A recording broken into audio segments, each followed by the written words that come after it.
ಸಂಚಿಕೆ 34. ಸುಂದರ ಸೋಳರು ತನ್ನ ತನ್ನ ಮುದ್ದಿನ ಮಗಳನ್ನು ನೋಡಿ, ಕುಂದವೈ, ನಾನು ಮುಖ್ಯಮಂತ್ರಿ ಜೊತೆ ರಾಜಕಾರಿಗಳನ್ನು ಬಗ್ಗೆ ಸ್ವಲ್ಪ ಮಾತಾಡಬೇಕು. ನೀವೆಲ್ಲ ಹೋಗಿ ನಿಮ್ಮ ಕೆಲಸವನ್ನು ನೋಡಿ. ಹೋಗುವಾಗ ಇದನ್ನು ಕರ್ಕೊಂಡೋಗಿ. ನಿಮ್ಮ ಅಮ್ಮ ಮಾತ್ರ ಇಲ್ಲಿ ಸ್ವಲ್ಪ ಹೊತ್ತು ಇರಲಿ ಅಂತಂದರು.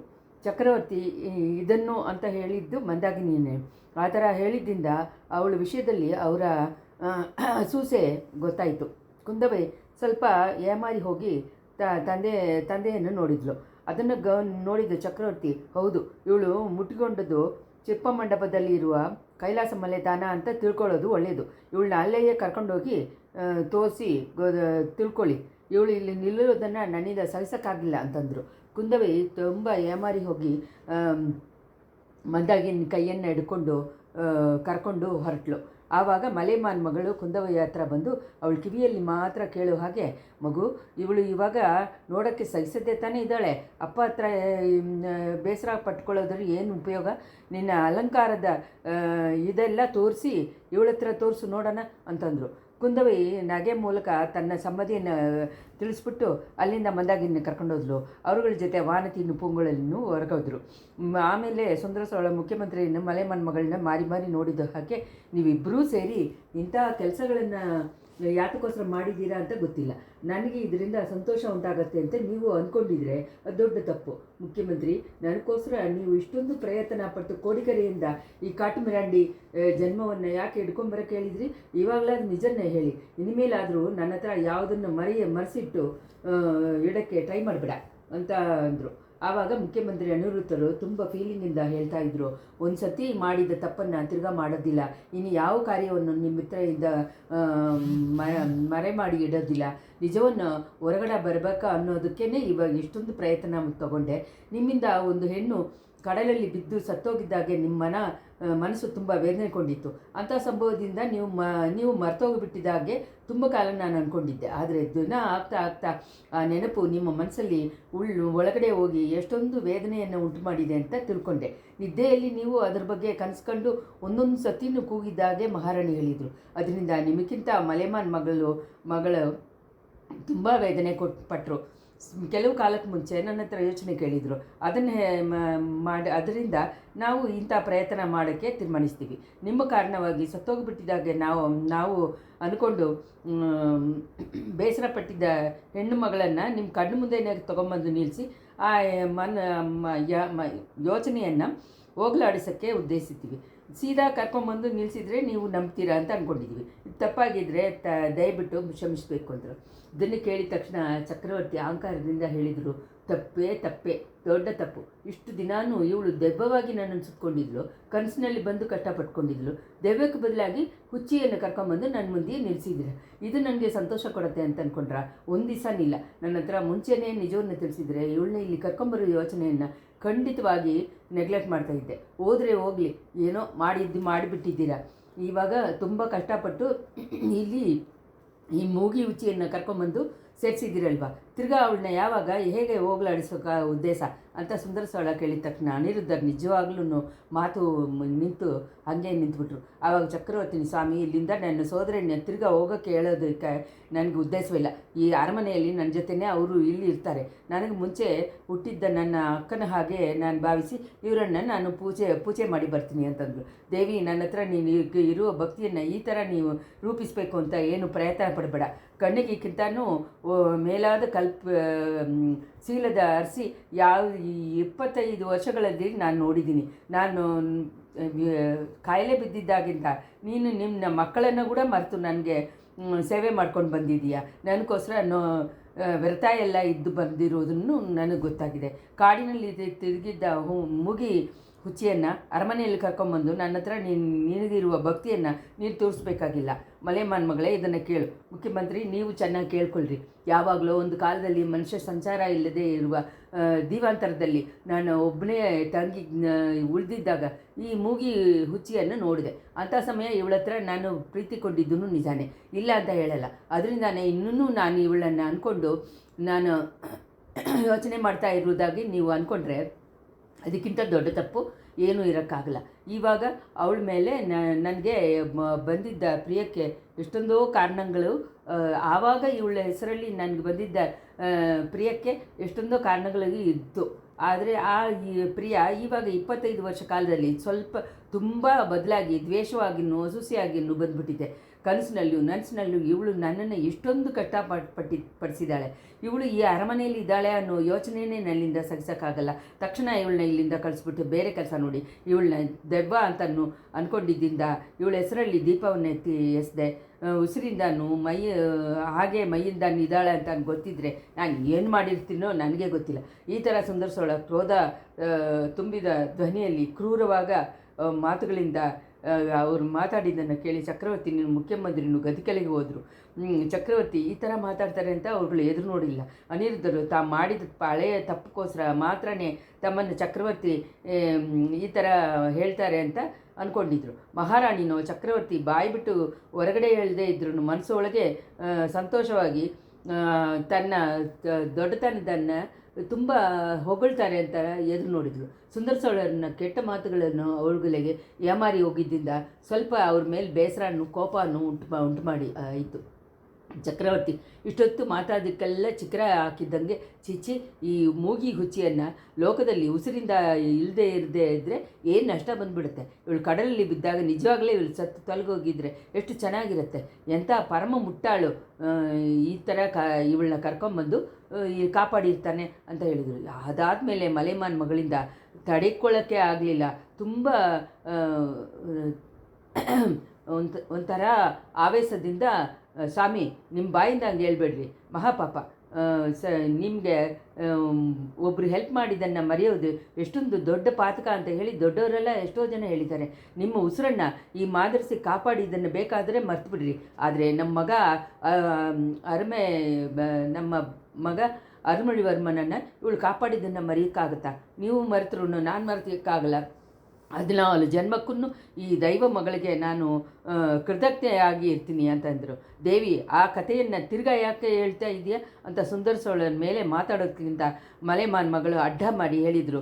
ಕಥೆಯಲ್ಲ ಸ್ವಾಮಿ, ಅರುಳ್ಮೊಳಿಯೇ ನನ್ನ ಹತ್ರ ಹೇಳಿದ. ಕಾವೇರಿ ಪ್ರವಾಹದಿಂದ ತನ್ನನ್ನು ಕಾಪಾಡಿದ್ದ ದೇವಿನೇ ಏಳತಿ ದೀಪಗರ್ಭದಲ್ಲೂ ಎಷ್ಟೋ ಸತಿ ತನ್ನನ್ನು ಕಾಪಾಡಿದ ಹಾಗೆ ಹೇಳಿದ. ಒಳ್ಳೆತನವಾಗಿ ಅವನು ನಾಗಪಟ್ಟಣಕ್ಕೆ ಬಂದು ಸುಖವಾಗಿದ್ದಾನೆ. ನೀವು ಅವನ್ನ ಕರ್ಕೊಂಬರೋಕ್ಕೆ ಹೇಳಿ, ನೀವೇ ಸೀದಾ ಕೇಳಿ ತಿಳ್ಕೊಳ್ಳಿ ಅಂತ. ಹೌದು, ಅರುಳ್ಮೊಳಿ ನಾಗಪಟ್ಟಣದಲ್ಲಿ ಇದ್ದಾನೆ, ಆದರೆ ಅವನು ಸುಖವಾಗಿದ್ದಾನೆ ಅನ್ನೋದೇನು ನಿಶ್ಚಯ. ನೆನೆ ಹೊಡೆದಿದ್ದ ದೊಡ್ಡ ಬಿರುಗಾಳಿಯಲ್ಲಿ ಅವನಿಗೇನು ಆಪತ್ತ ಬಂದಿದೆಯೋ ಗೊತ್ತಿಲ್ಲ. ಮುಖ್ಯಮಂತ್ರಿ, ನನ್ನ ಮನಸ್ಸಿನಲ್ಲಿ ನೆಮ್ಮದಿ ಇಲ್ಲ. ಈ ಗೊತ್ತಿಲ್ಲದೇ ಇರೋ ಅಪಾಯ ಏನೋ ನನ್ನ ಕುಲವನ್ನು ಹತ್ತಿರ ಬರ್ತಾ ಇದೆ ಅನ್ನುವ ಹಾಗೆ ಅನಿಸುತ್ತೆ. ಇಂತಹ ಸಮಯದಲ್ಲಿ ಈ ಮೂಗಿ ಹುಚ್ಚಿ ಬೇರೆ ಇಲ್ಲಿ ಬಂದಿರೋದನ್ನು ಒಂದು ಅಪಶಕನವಾಗಿಯೇ ಅನಿಸ್ತಾ ಇದೆ ನನಗೆ. ಸ್ವಾಮಿ, ಕರಿಯರ್ ಕುಲ ಮಗಳು ಇಲ್ಲಿ ಈ ಸಮಯ ಬಂದಿರೋದು ಅವಶಗುನ ಅಲ್ಲ, ಒಳ್ಳೆಯ ಸಗುನ. ಇವರು ಇಲ್ಲಿರೋದು ನಮ್ಮ ಕುಲಕ್ಕೆ ಒಂದು ಸೇಫ್ಟಿ. ನಾನು ಯಾವಾಗಲೂ ಪ್ರಾರ್ಥನೆ ಮಾಡುವ ದುರ್ಗಾ ಪರಮೇಶ್ವರಿನೇ ನನ್ನ ಮೇಲೆ ಬಂದು ಅರುಳುಕೊಂಡು ಇಂಥ ದೇವಿಯನ್ನು ಇಲ್ಲಿ ಕಳಿಸಿಟ್ಟಿದ್ದಾಳೆ. ಇಲ್ಲವೇ ಇಲ್ಲ, ದುರ್ಗಾ ಪರಮೇಶ್ವರಿ ಕಳಿಸಲಿಲ್ಲ, ಶನೀಶ್ವರ ಕಳಿಸಿದ್ದಾನೆ. ಆ ಪಿಚ್ಚಿನ ತಕ್ಷಣ ಹೋಗೋಕ್ಕೆ ಹೇಳಿಬಿಟ್ಟು ಬೇರೆ ಕೆಲಸ ನೋಡಿ. ನಿಮ್ಗೆ ಆಗಲ್ಲ ಅಂದರೆ ನಾನೇ ಆ ಕೆಲಸವನ್ನು ಮಾಡಬೇಕಾಗಿದೆ. ಸ್ವಾಮಿ, ತುಂಬಾ ಕರುಣೆ ಮಾಡಿ ನನಗೆ ಇಂಥ ವರವನ್ನು ಕೊಡಿ. ಅರುಳ್ಮೊಳಿ ಬಂದು ಸೇರೋ ತನಕ ಅವರು ಈ ಅರಮನೆಯಲ್ಲಿ ಇರೋದಕ್ಕೆ ಅನುಮತಿ ಕೊಡಿ ಅಂತ ಚಕ್ರವರ್ತಿ ತುಂಬ ಇದರಿಂದ ಕೇಳ್ತಾ ಇದ್ದರು. ಸುಂದರಸೋಳರನ್ನ ಪಾದಗಳನ್ನು ಮುಟ್ಟಿ ನಮಸ್ಕಾರ ಮಾಡಿದರು. ಮುಖ್ಯಮಂತ್ರಿ, ಕೇಳಿದ್ದೀರಾ? ಬೆಳಿಗ್ಗೆ ಅಳೆದಿರುವುದೆಲ್ಲ ಹಾಲು ಅನ್ನೋ ಮಲೆಮಾನ್ ಮಗಳನ್ನು ಕೋರಿಕೆಯನ್ನು ಕೇಳಿದ್ದೀರಾ?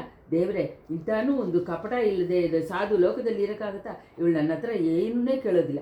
ಹೋಗಿ ಇಂಥ ವರವನ್ನು ಕೇಳ್ತಾ ಇದ್ದಾರೆ. ಅದನ್ನು ಬೇಡ ಅಂತ ಹೇಳೋಕ್ಕೆ ಮನಸ್ಸು ಬಂದಿಲ್ಲ. ಆದ್ದರಿಂದ ಆ ಮೂಗಿ ಹುಚ್ಚಿ ಇಲ್ಲೇ ಇರಲಿ, ಒಂದೊಂದು ನಿಮಿಷ ನನಗೆ ನರಕವೇದನೆಯಾಗೇ ಇರುತ್ತೆ. ಆದ್ದರಿಂದ ನಾಗೆಯಿಂದ ಯುವರಾಜನ ತಕ್ಷಣ ಕರ್ಕೊಂಬರೋಕ್ಕೆ ಏರ್ಪಾಡು ಮಾಡಿ. ಹಾಗೆ ಮಾಡ್ತೀನಿ. ಯಾನೆ ಪಡೆಗಳು, ಕುದುರೆ ಪಡೆಗಳು ಕಳಿಸಿ ಬಹಿರಂಗವಾಗಿ ಯುವರಾಜನ ಕರ್ಕೊಂಬರೋಕ್ಕೆ ಹೇಳೋಣವ, ಅಲ್ಲದು ಬೇರೆ ವೇಷ ಹಾಕಿ ರಹಸ್ಯವಾಗಿ ಕರ್ಕೊಂಬರೋಣ ಅಂತಾನೆ ಕೇಳ್ತಾ ಇದ್ದೀರಾ? ಬಹಿರಂಗವಾಗಿ ಯುವರಾಜ ಬಂದರೆ ಸೋಳನಾಡಿನಲ್ಲಿ ದೊಡ್ಡ ಸಂಚಲ ಉಂಟಾಗತ್ತೆ ಅಂತ ಹೇಳ್ತೀರಾ? ನಾನು ಅನ್ಕೊಳ್ಳೋದು ಮಾತ್ರ ಅಲ್ಲ ಪ್ರಭು, ನಿಶ್ಚಯವಾಗಿ ತಿಳಿದಿದ್ದೀನಿ. ಜನಗಳು ಏನೇನೋ ಕಾರಣಗಳಿಂದ ತುಂಬ ಗೊಂದಲ ಆಗಿ ಬಿಟ್ಟಿದ್ದಾರೆ.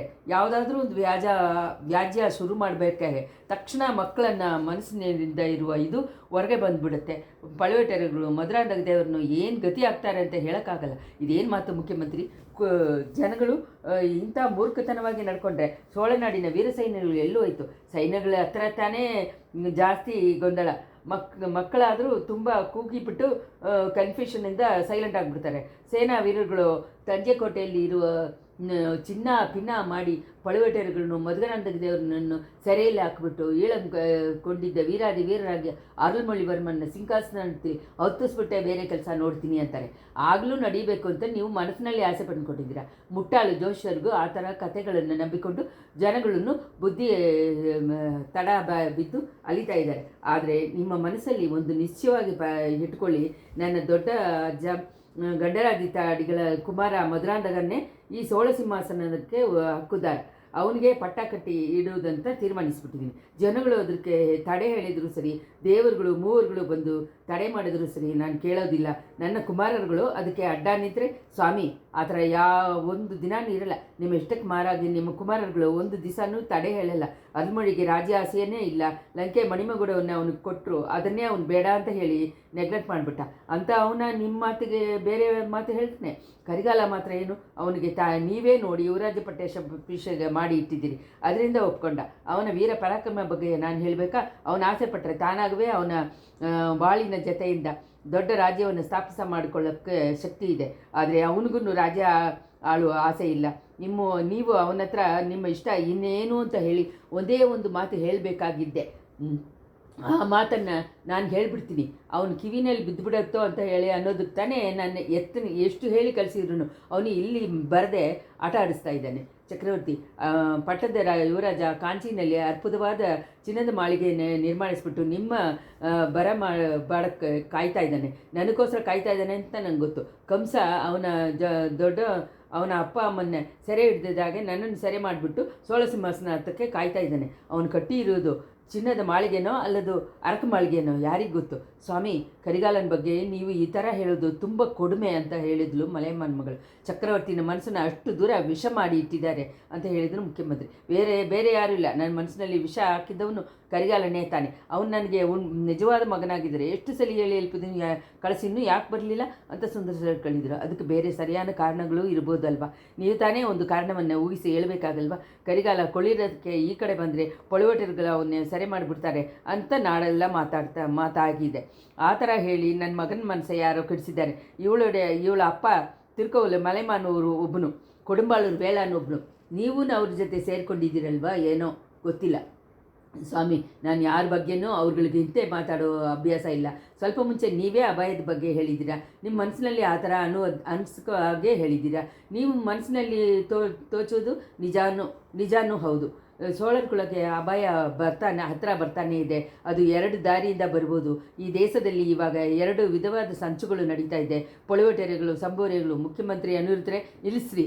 ಪಳುವೂರು ವಂಶದವರು 100 ವರ್ಷಗಳಿಂದ ಸೋಳ ಕುಲಕ್ಕೆ ಸೇವೆ ಮಾಡ್ಕೊಂಡ್ಬಂದವರು. ದೊಡ್ಡ ಪಳುವಟೆರು 24 ರಣರಂಗದಲ್ಲಿ ಜಗಳ ಮಾಡಿ ತಮ್ಮ ಮೈನಲ್ಲಿ 64 ಹುಣ್ಣುಗಳನ್ನು ಪಡ್ಕೊಂಡಿದ್ದಾರೆ ಅಂತ ಅವರು ಇವು ಸೋಳ ಕುಲಕ್ಕೆ ಎದುರಾಗಿ ಸಂಚು ಮಾಡ್ತಾರೆ ಅಂತ ಹೇಳಿದರೆ ಹೇಳೋದಕ್ಕಿಂತ ಸೂರ್ಯ ಕತ್ಲಾಗಿಬಿಟ್ಟಿದೆ ಅಂತ ಹೇಳಿ ಕಡಲಿನ ನೀರಲ್ಲಿ ಬೆಂಕಿ ಎತ್ಕೊಂಡಿದ್ದು ಅಂತ ಹೇಳಿ ಅದನ್ನ ನಂಬಬಹುದು. ಚಕ್ರವರ್ತಿ, ಸೂರ್ಯನ ಗ್ರಹಣ ಹಿಡಿಯುತ್ತೆ, ಕಡಲ ನೀರಲ್ಲಿ ಒಡವ ಮುಹಾಗ್ನಿ ಬೆಂಕಿ ಥರ ಉರಿತಾ ಇದೆ. ಆದರೆ ಅದ್ರ ಬಗ್ಗೆ ನಾನು ಹೇಳಕ್ಕೆ ಬರಲಿಲ್ಲ. ಪಳುವಟೆರೆಗಳು ಸೋಲಕುಳಕ್ಕೆ ಎದುರಾಗಿ ಸಂಚು ಮಾಡ್ತಾರೆ ಅಂತ ನಾನು ಹೇಳಲೇ ಇಲ್ಲ. ಮಧುರಾಂಧಕರಿಗೆ ಪಟ್ಟ ಕಟ್ಟೋದಕ್ಕೆ ಅವರು ತುಂಬ ಪ್ರಯತ್ನ ಮಾಡ್ತಾ ಇದ್ದಾರೆ. ಶಿವಭಕ್ತರಾಗಿ ಗಂಡರಾದಿತ್ಯ ಮಗನಿಗೆ ಪಟ್ಟ ಕಟ್ಟ ಅನ್ನೋದಲ್ಲಿ ಏನು ತಪ್ಪು? ಸಿಂಹಾಸನದ ಹಕ್ಕು ನ್ಯಾಯವಾಗಿ ಮಧುರಾಂಧಕನೇ ಬರಬೇಕಾಗಿದ್ದು ಅಂತ ಅಂದರು ಚಕ್ರವರ್ತಿ. ನಾನು ಅದನ್ನೇನೇ ಹೇಳ್ತೀನಿ. ಆಮೇಲೆ ನೀವು ಮನಸ್ಸು ಬಂದು ಮಧುರಾಂಧಕ ದೇವರಿಗೆ ಚೋಳಕುಳ ಮಣಿಮಗುಡವನ್ನು ಕೊಡೋಕ್ಕೆ ತೀರ್ಮಾನಿಸಿಬಿಟ್ಟಿದ್ದೀರ. ಆ ಥರ ಇರುವಾಗ ಪಳುವಟೆರೆಗಳ ಮೇಲೆ ನಾವು ಏನು ತಪ್ಪು ಹೇಳಿ ಏನು ನಿಮ್ಮ ಇಷ್ಟವನ್ನು ನೆರವೇರಿಸಿಡೋಕ್ಕೆ ಅವರುಗಳು ಪ್ರಯತ್ನ ಪಡ್ತಾ ಇದ್ದಾರೆ. ಆದ್ದರಿಂದ ನನ್ನ ಕೃತಜ್ಞತೆಗೆ ತಿರುಗನ್ನು ಅವರುಗಳು ಪಾತ್ರವಾಗಿದ್ದಾರೆ. ಆದರೆ ಚಕ್ರವರ್ತಿ ನಿಮ್ಮ ಸಮ್ಮತ ಒಪ್ಕೊಳ್ಳದೆ ಕೆಲವು ಕೆಲಸಗಳನ್ನು ಅವರುಗಳು ಮಾಡ್ತಾ ಇದ್ದಾರೆ. ಚೋಳ ರಾಜ್ಯವನ್ನು ಎರಡಾಗಿ ಭಾಗ ಮಾಡಿ ಕಾವೇರಿಗೆ ದಕ್ಷಿಣ ಕಡೆ ಇರೋದನ್ನು ಮಧುರಾಂಧ ಗದ್ದೆಯವರೆಗೂ, ಉತ್ತರ ಕಡೆ ಇರೋದನ್ನು ಕರಿಗಾಲವ್ರಿಗೂ ಕೊಟ್ಟು ಬಿಡೋದಂತೆ ಯೋಚನೆ ಮಾಡ್ತಾ ಇದ್ದಾರೆ. ಸಂಬೂರಿಯರ ಮಾಳಿಗೆಯಲ್ಲಿ ಇಂಥ ಮಾತು ನಡೀತು ಬರ್ತಾ ಇದೆ. ಚಕ್ರವರ್ತಿ 100 ವರ್ಷ ಕಾಲವಾಗಿ ನಿಮ್ಮ ಮುನ್ನೋರುಗಳು ಪಾಡುಪಟ್ಟು ವಿಸ್ತರಿಸಿದ ರಾಜ್ಯವನ್ನು ವಿಜಯಾಲ ಚೋಳರನ್ನು, ಆದಿತ್ಯ ಕರಿಗಾಲನು, ಮಹಾಪರಾಂಧಕ ಚಕ್ರವರ್ತಿಯನ್ನು ಈಳ ಮೊದಲ ಗೋದಾವರಿ ತನಕ ನೆಲೆ ಮಾಡಿದ ಚೋಳ ಮಹಾರಾಜ್ಯವನ್ನು ಎರಡಾಗೆ ಒಡೆದು ಭಾಗ ಮಾಡೋದಕ್ಕೆ ನಿಮಗೆ ಇಷ್ಟನ ಮುಖ್ಯಮಂತ್ರಿ?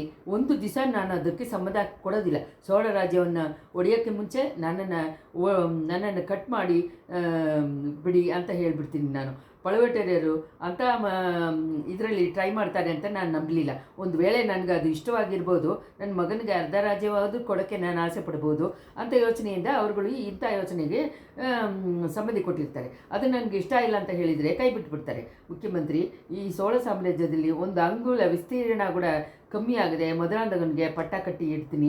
ಅದನ್ನು ನನ್ನ ಮಕ್ಕಳು ಎದುರಿಸಿದ್ರು ಸರಿ, ಪಳುವಟೆರೆಯರೇ ಎದುರಿಸಿದ್ರು ಸರಿ, ನಾನು ಕೇಳೋದಿಲ್ಲ. ಚಕ್ರವರ್ತಿ, ಪಳುವಟೆರೆ ಎದುರಿಸಿದ್ರೆ ಏನು ಕೇರ್ ಮಾಡಬೇಡ, ಆದರೆ ನಿಮ್ಮ ಮಕ್ಕಳು ಅದನ್ನು ಎದುರಿಸೋದಿಲ್ಲ. ಆದರೆ ಮಧುರಾಂಧಕರಿಗೆ ಪಟ್ಟ ಕಟ್ಟೋದಕ್ಕೆ ತಡೆ ಇದೆಲ್ಲ ಇಲ್ಲ. ಆ ತಡೆ ಇನ್ನೂ ದೊಡ್ಡ ಕಡೆಯಿಂದ ಬರ್ತಾ ಇದೆ. ನೀವು, ನಾನು, ಈ ಚೋಳನಾಡು ಮಕ್ಕಳನ್ನು ಎಲ್ಲರೂ ನಮಸ್ಕಾರ ಮಾಡಿ ಇರುವ ದೊಡ್ಡ ಹೆಂಗಸಿಂದ ಅಂತ ತಡೆ ಬರ್ತಾ ಇದೆ. ಕೆಲವು ದಿನಕ್ಕೆ ಮುಂಚೆ ಕೂಡ ಅವ್ರ ಹತ್ರ ಕೇಳಿ ನೋಡಿದ್ದೀನಿ. ಸೆಂಬಿಯನ್ ಮಾದೇವಿಯನ್ನು ನೀವು ಹೇಳ್ತಾ ಇದ್ದೀರಾ. ಆ ಮಾದರ್ಸಿನ ಮನಸ್ಸನ್ನು ಯಾರೋ ಕೆಡಿಸ್ಬಿಟ್ಟಿದ್ದಾರೆ. ನಾನು ನನ್ನ ಮಕ್ಕಳಿಗೆ ಪಟ್ಟ ಕಟ್ಟಕ್ಕೆ ಆಸೆ ಪಡುವುದಾಗಿ ದೊಡ್ಡ ಪ್ರಾಟಿ ಅನ್ಕೊಂಬಂದಿದ್ದಾರೋ ಏನೋ. ಮುಖ್ಯಮಂತ್ರಿ, ಅವ್ರನ್ನ ತಕ್ಷಣ ಇಲ್ಲಿ ಬರೋಕ್ಕೆ ಏರ್ಪಾಡು ಮಾಡಿ ನಾನು ಅವರ ಮನಸ್ಸನ್ನು ಬದಲಾಯಿಸಿಬಿಡ್ತೀನಿ. ಚಕ್ರವರ್ತಿ, ಅದು ಅಷ್ಟು ಸುಲಭ ಅಲ್ಲ. ಮಹಾನ್ ಗಂಡರಾದಿತ್ತರು ಅವರು ಧರ್ಮಪತ್ನಿಗೆ ಆ ಥರ ಆಜ್ಞೆ ಮಾಡಿ ಹೋಗಿದ್ದಾರೆ. ಅವರ ಮರಣದ ಸಮಯದಲ್ಲಿ ನಾನು ಅವ್ರ ಹತ್ರನೇ ಇದ್ದೆ. ಮಧುರಾಂಧನಿಗೆ ಪಟ್ಟ ಕಟ್ಟಬಾರದು ಅಂತ ಹೇಳೋದಕ್ಕೆ ಮುಖ್ಯ ಕಾರಣ ಇದೆ. ಅದು ನನ್ನ ಹೆಂಡತಿಗೆ ಗೊತ್ತು ಅಂತ ಹೇಳಿ ನಿಮ್ಮ ದೊಡ್ಡ ಅಜ್ಜ ಹೇಳಿದ್ದಾರೆ. ಮುಖ್ಯಮಂತ್ರಿ, ಅಂಥ ಒಂದು ತಡೆ ನಿಜವಾಗ್ಲೂ ಇದೆಯಾ? ಅದು ಏನು ಅಂತ ನಿಮಗೆ ಗೊತ್ತಿದೆಯಾ? ಗೊತ್ತಿದ್ದರೆ ನೀವು ಹೇಳೋಕ್ಕೆ ತನಕ ನಾನು ಕಾಯ್ತಾ ಇರ್ತೀನ? ದೊಡ್ಡ ಪ್ರಾಟಿಯನ್ನು ಕರ್ಕೊಂಬಂದಕ್ಕೆ ಹೇಳಿ ನೀವು ತಾನೇ ಅದರ ಬಗ್ಗೆ ತಿಳ್ಕೊಬೇಕು ಅಂತ. ಹೌದು, ಆ ಒಂದು ವಿಷಯ ತಾನೇ ನನಗೆ ತುಂಬ ಹಿಂಸೆ ಕೊಡ್ತಾ ಇದೆ. ದೊಡ್ಡ ಪ್ರಾಟಿಯನ್ನು ತಕ್ಷಣ ಕರ್ಕೊಂಬರೋಕ್ಕೆ ಏರ್ಪಾಡು ಮಾಡಿ ಎಂಥ ಒಂದು ತಡೆ ಆದ್ರೂ ಅದನ್ನು ನಾನು ನಿವರ್ತಿ ಮಾಡಿಬಿಡ್ತೀನಿ. ಅವ್ರನ್ನ ಕರ್ಕೊಂಬರೋಕ್ಕೆ ಯಾರನ್ನ ಕಳಿಸ್ಬೋದು? ಯಾಕೆ, ನನ್ನ ಕುಮಾರಿಯನ್ನೇ ಕಳಿಸ್ತೀನಿ. ದೇವಿ ಕುಂದವೇ ತಕ್ಷಣ ಇಲ್ಲಿ ಕರ್ಕೊಂಬ ಅಂತ ಸುಂದರ ಸರಳ ಮಳೆಮಾನ್ ಮಗಳನ್ನು ನೋಡಿ ಹೇಳಿದರು. ಚಕ್ರವರ್ತಿಗಿನ್ನು ಮುಖ್ಯಮಂತ್ರಿಗೆ ನಡೆದಿದ್ದ ಸಂಭಾಷಣೆಯನ್ನು ವಾನಮಾದೇವಿ ಒಂದು ಕಿವಿಯಿಂದ ಕೇಳ್ಕೊಂಡಿದ್ರು. ಅವ್ರ ಗೌನವೆಲ್ಲ ಸ್ವಲ್ಪ ಮುಂಚೆ ಅಲ್ಲಿಂದ ಹೋಗಿ ಮೂಗಿರಾಣಿ ಮೇಲೆ ಇತ್ತು. ಆದ್ದರಿಂದ ಚಕ್ರವರ್ತಿ ಕುಂದವೆಯನ್ನು ಹಾಗೆ ಹೇಳಿದ ತಕ್ಷಣ ಮಗಳು ಅಲ್ಲಿಂದ ಅಂತಃಪುರಕ್ಕೆ ಬೇಗ ಹೋದರು.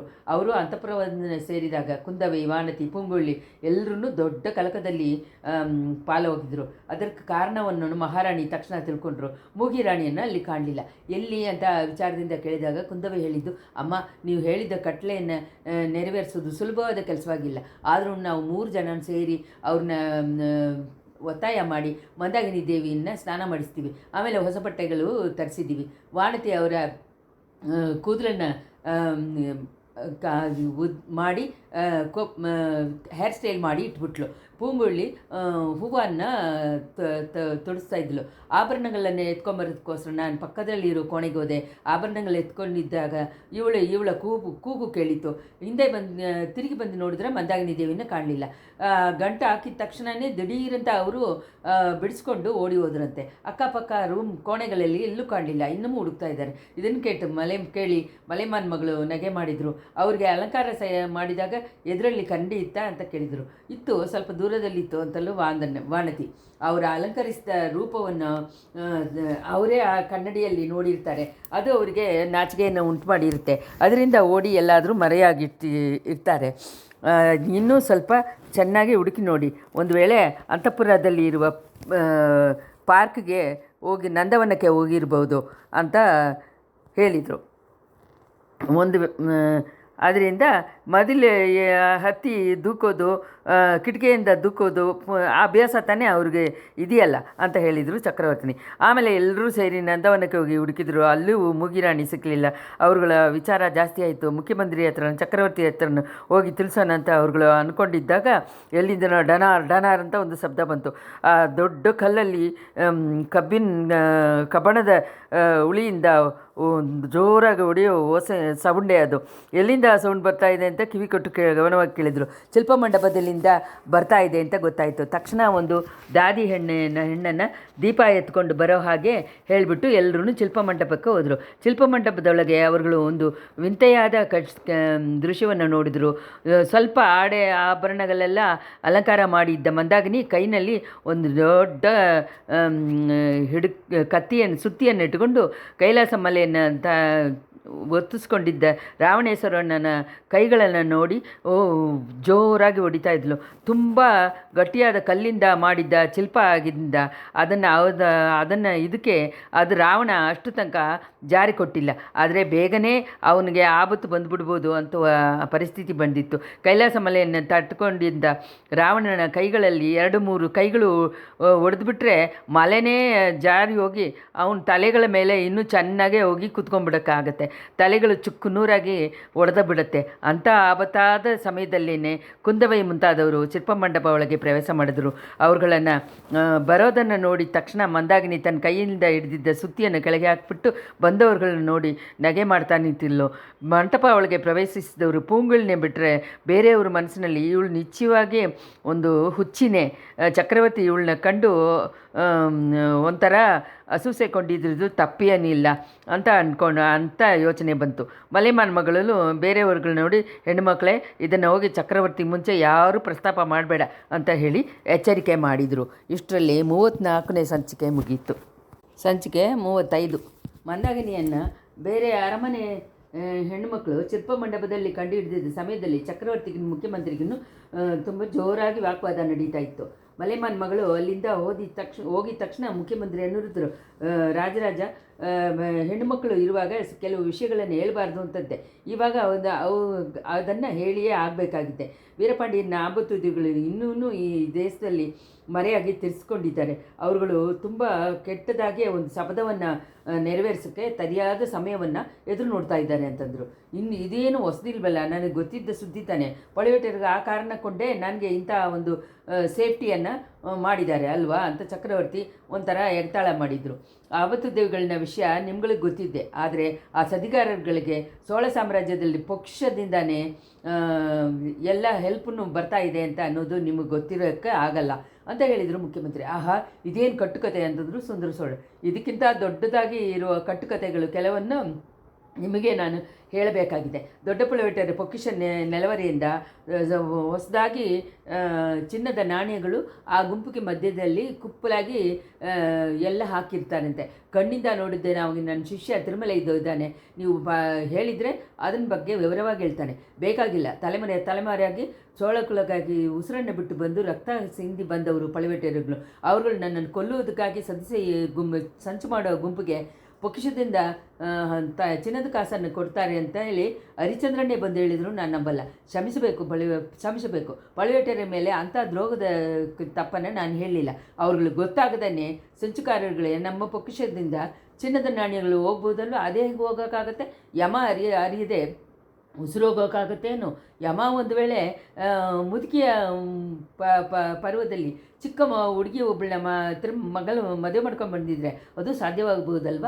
ದೊಡ್ಡ ಪಳೆಯೋಟರು ಇಂಥ ಪ್ರಾಯದಲ್ಲಿ ಮದುವೆ ಮಾಡ್ಕೊಂಡಿದ್ದು ನನಗೂ ಇಷ್ಟ ಆಗಿಲ್ಲ. ಅದನ್ನು ಅವ್ರ ಹತ್ರನೇ ಹೇಳಿದ್ದೀನಿ. ಅದಕ್ಕೆ ಈ ಥರ ಎಲ್ಲ ಅವ್ರ ಮೇಲೆ ದ್ರೋಹದ ಇದನ್ನು ಹೇಳೋದನ್ನೇ ನಾನಿಂದ ಸಹಿಸೋಕ್ಕಾಗಲ್ಲ. ಚಕ್ರವರ್ತಿ, ಪಳೆಯೋಟರ ಮೇಲೆ ನಾನು ದ್ರೋಹ ಹೇಳಲಿಲ್ಲ. ಅವರು ಮದುವೆ ಮಾಡ್ಕೊಂಬಂದಿದ್ದ ಚಿಕ್ಕರಾಣಿ ಮೇಲೇ ಹೇಳ್ತಾ ಇದ್ದೀನಿ. ಗಂಡು ಮಕ್ಕಳ ಮೇಲೇ ತಪ್ಪು ಹೇಳೋದನ್ನಾದರೂ ಸ್ವಲ್ಪ ತಡ್ಕೋಬೋದು. ಆದರೆ ದುರ್ಭಾಗ್ಯವತಿ ಆಗಿದ್ದ ಆ ಅಬಲೆ ಹೆಣ್ಣು ಒಬ್ಬರ ಮೇಲೆ ನೀವು ತಪ್ಪು ಹೇಳೋದನ್ನೇ ನನಗೆ ನಾರಾಸವಾಗಿದೆ. ಎಷ್ಟು ನಾರಾಸವಾಗಿದ್ರೂ ಪಳುವೂರು ಚಿಕ್ಕರಾಣಿ ಬಗ್ಗೆ ಕೆಲವು ನಿಜಗಳನ್ನು ನಿಮ್ಗಳಿಗೆ ನಾನು ಹೇಳಿಯೇ ತಿರಬೇಕು. ಒಂದು ಸತಿ ನಿಮಗೆ ನಾನು ಒಂದು ನಿಜವನ್ನು ಸರಿಯಾದ ಸಮಯದಲ್ಲಿ ಹೇಳದೇ ಇದ್ದಿದ್ದರಿಂದ ಎಷ್ಟೊಂದೋ ಕಷ್ಟಪಡೋ ಹಾಗೆ ಆಯಿತು. ಸ್ವಲ್ಪ ಮುಂಚೆ ನೀವನ್ನು ಕೋಪಿಸ್ಕೊಂಡಿದ್ದೀರಿ, ಆದ್ದರಿಂದ ಸ್ವಲ್ಪ ತಾಳ್ಮೆಯಿಂದ ಕೇಳಬೇಕು. ಮುಖ್ಯಮಂತ್ರಿನ ಇಂಥ ಸಾಮರ್ಥ್ಯವಾದ ಮಾತುಗಳನ್ನು ಕೇಳಿ ಚಕ್ರವರ್ತಿ ನಗೆ ಮಾಡಿದರು. ನನ್ನ ಮಾತಿಂದನೇ ನನ್ನನ್ನು ಇದು ಮಾಡ್ತಾಯಿದ್ದೀರ, ಅದು ನನ್ನ ಸ್ವಂತ ಕಾರ್ಯ, ಅದಕ್ಕೂ ಇದಕ್ಕೂ ಯಾವುದಾದ್ರು ಸಂಬಂಧನೇ ಇಲ್ಲ, ಆದ್ದರಿಂದ ಅದನ್ನು ಹೇಳಿ ಕೇಳ್ತೀನಿ ಅಂತಂದರು. ಪಳುವೂರು ದೊಡ್ಡ ಅರಮನೆಗೆ 3 ವರ್ಷಗಳ ಮುಂಚೆ ಚಿಕ್ಕರಾಣಿ ನಂದಿನಿ ದೇವಿ ಬಂದು ಸೇರಿದಳು. ಅದು ಮೊದಲು ಪಳುವೂರು ಅರಮನೆಯನ್ನು ಕೆಲವು ಮಂತ್ರವಾದಿಗಳು ಆವಾಗ ಬಂದು ಹೋಗ್ತಾ ಇದ್ದಾರೆ. ಇದು ಚಿಕ್ಕ ಪಳುವಟರಿಗೂ ಗೊತ್ತು. ಅವ್ರಿಗೂ ಮಂತ್ರವಾದಿ ಬರೋದು ಇಷ್ಟ ಆಗಿಲ್ಲ. ಆದ್ರೂ ಅಣ್ಣನನ್ನು ಎದುರಿಸಿ ಮಾತಾಡೋಕ್ಕೆ ಧೈರ್ಯವಿಲ್ಲದೆ ಸುಮ್ಮನೆ ಇದ್ದು ಬರ್ತಾ ಇದ್ದಾರೆ. ಸೋದರಗಳು ಅಂದರೆ ಈಗ ತಾನೇ ಇರಬೇಕು. ಸೋದರ ವಿಶ್ವಾಸದಿಂದ ರಾಜ್ಯಕ್ಕೆ ಕೇಡು ಬರದೇ ಇರಬೇಕಲ್ವ. ಇವಾಗ ರಾಜ್ಯಕ್ಕೆ ಏನು ಕೇಡು ಬಂದುಬಿಡ್ತು. ಒಂದು ಹೆಣ್ಣು ಯಾರೋ ಒಂದು ಮಂತ್ರವಾದಿನ ಹಾಕಿ ಮಂತ್ರ ಹಾಕಿಬಿಟ್ಟಿದ್ದರಿಂದ ರಾಜ್ಯ ಕೆಟ್ಟೋಗ್ಬಿಡುತ್ತಾ? ಪಳುವೂರು ಚಿಕ್ಕರಾಣಿ ಮಂತ್ರ ಹಾಕಿತಾನೆ ನನಗೆ ಕಾಯಿಲೆ ಬಂದುಬಿಡ್ತದೆ ಅಂತ ಹೇಳ್ತೀರಾ ಚಕ್ರವರ್ತಿ? ಪಳುವೂರು ಚಿಕ್ಕರಾಣಿಯನ್ನು ನೋಡೋಕ್ಕೆ ಬರೋರು ನಿಜವಾಗ್ಲೂ ಮಂತ್ರವಾದಿಗಳಲ್ಲ, ಮಂತ್ರವಾದಿಗಳು ಅಂತ ಹೇಳ್ಕೊಂಡು ಬರೋ ಚಂಚುಕಾರರು ಅಂತ ಹೇಳಿ ಸಂತೇಗ ಮಾಡ್ತಾಯಿದ್ದೀನಿ. ಅವ್ರಗಳ ಮೂಲಕವಾಗಿ ನಮ್ಮ ಪಕ್ಷದಿಂದ ಎಲ್ಲನೂ ಹೋಗ್ತಾ ಇದೆ ಅಂತ ಅನುಮಾನ ಪಡ್ತೀನಿ. ಯಾವುದನ್ನು ಬೇಕಾದರೆ ಯಾರು ಬೇಕಾದ್ರೂ ಅನುಮಾನ ಪಡ್ದು ರುಜು ಏನಾದರೂ ಇದೆಯಾ? ಮನ್ನ ಇಂಥ ದಿನ ದೊಡ್ಡ ಪಳುವಟನ ಅರಮನೆಯನ್ನು ಪೊಕಿಷ ನೆಲೆವರೆಯನ್ನು ಶೋಧನೆ ಮಾಡಿದರೆ ಒಂದು ವೇಳೆ ರುಜು ಸಿಗ್ಬೋದು. ಇದಕ್ಕಿಂತ ನನಗೆ ಇಷ್ಟವಿಲ್ಲದ ಕಾರ್ಯವನ್ನು ಇದಿಷ್ಟು ತನಕ ಯಾರೂ ಹೇಳಲಿಲ್ಲ. ಅನಿರುದ್ಧರೆ, ನೀರು ನನಗೆ ಮಾತ್ರ ಗೆಳೆಯರು. ಪಳುವಟರುಗಳು ನನಗೆ 3 ತಲೆಮಾರಿಯಿಂದ ಚೋಳ ಚಕ್ರವರ್ತಿಗಳಿಗೆ ಉಸಿರಾದ ಗೆಳೆಯರು. ಚೋಳ ಕುಲಕ್ಕೆ ಕಬ್ಬಣದ ಕವಚ ಥರ ಇದ್ದವರು. ಚೋಳರುಗಳಿಗೆ ವೈರಿಗಳಿಗೆ ಇಂದ್ರನ ವಜ್ರಾಜ ಥರ ಇರೋರು. ಅಂಥ ಅವರು ಮಾಳಿಗೆಯನ್ನು ಅವರು ಇಲ್ಲದೇ ಇರುವಾಗ ಶೋಧನೆ ಮಾಡೋದ? ಪಳುವಟರು ತಮ್ಮ ಅರಮನೆಯಲ್ಲಿ ಸಂಚಕಾರಗಳು ಜಾಗ ಕೊಟ್ಟಿದ್ದಾರೆ ಅಂತ ನಂಬೋದಕ್ಕಿಂತ ಮಲೆಮಾನ್ ಮಗಳು ಔಷಧಿ ಅಂತ ಹೇಳಿ ನನಗೆ ವಿಷ ಕೊಟ್ಟಿದ್ದಾಳೆ ಅಂತ ಹೇಳಿದರೆ ನಂಬ್ತೀನಿ. ಚಕ್ರವರ್ತಿ, ಪಳುವಟರಿಗೆ ತಿಳಿದು ಇದು ನಡೆದಿಲ್ಲ. ಮೋಗದಿಂದ ಕಣ್ಣು ಹೋಗಿರುವ ಪಳುವಟರಿಗೆ ತಮ್ಮ ಎದುರಲ್ಲೇ ನಡೆಯುವುದೂ ಗೊತ್ತಾಗಿಲ್ಲ. ಅವರು ಗೊತ್ತಿದ್ದಲ್ಲೇ ಅವರ ಮಾಳಿಗೆ ಸಂಚಕಾರಗಳ ಹೆಡ್ ಆಗಿ ಸ್ಥಳವಾಗಿ ಇದ್ದು ಬರ್ತಾ ಇದೆ. ಪಳುವೂರು ಚಿಕ್ಕರಾಣಿಯೇ ಸಂಚಕಾರಗಳ ಜೊತೆ ಸೇರಿದವಳು ಅಂತ ನಂಬೋದಕ್ಕೆ ಜಾಗ ಇದೆ. ಅಂಥ ಒಂದು ಹುಡುಗಿ ಬಗ್ಗೆ ಇನ್ನು ಏನು ಅಪಮಾನ ಹೇಳ್ತಾ ಇದ್ದೀರಾ? ಕೆಲವು ದಿನಗಳಿಗೆ ಮುಂಚೆ ತಿರುಪರಂಬೆಯ ಕಾಡಿನಲ್ಲಿ ಪ್ರತಿಬಿಂಬನ ಪಳ್ಳಿಪಡೆಗೆ ಹತ್ರ ಮಧ್ಯರಾತ್ರಿಯಲ್ಲಿ ಮಗುಡಾಭಿಷೇಕ ವೈಭವ ಒಂದು ನಡೆಯಿತು. ಅದರಲ್ಲಿ 5 ವಯಸ್ಸು ಹುಡುಗನನ್ನು ಸಿಂಹಾಸನದಲ್ಲಿ ಕೂಡಿಸಿ ಪಾಂಡ್ಯ ಮನ್ನಯನ್ನು ಚೋಳ ಸಾಮ್ರಾಜ್ಯನ ಚಕ್ರವರ್ತಿ ಅಂತ ಪಟ್ಟ ಸೂಟಿದ್ದಾರೆ. ಅದಕ್ಕೆ ಈ ಮಗುಡಾಭಿಷೇಕ ವೈಭವದಲ್ಲಿ ಪಾಲ್ಗೊಂಡವರು ಚೋಳ ಕುಲವನ್ನು ಅಡಿಯೋ ಹಾಗೆ ನಿರ್ಮೂಲ ಮಾಡೋ ಹಾಗೇನು ಶಬ್ದ ಇಟ್ಕೊಂಡ್ರು. ಮುಖ್ಯಮಂತ್ರಿ ಈ ಸುದ್ದಿಯನ್ನು ಹೇಳಿ ನನ್ನನ್ನು ಭಯಪಡಿಸ್ಬೇಕು ಅಂತ ಉದ್ದೇಶನ? ನನ್ನ ಕೈಕಾಲುಗಳು ನಡುಗುತ್ತೆ ಅಂತ ನೋಡ್ತೀರಾ?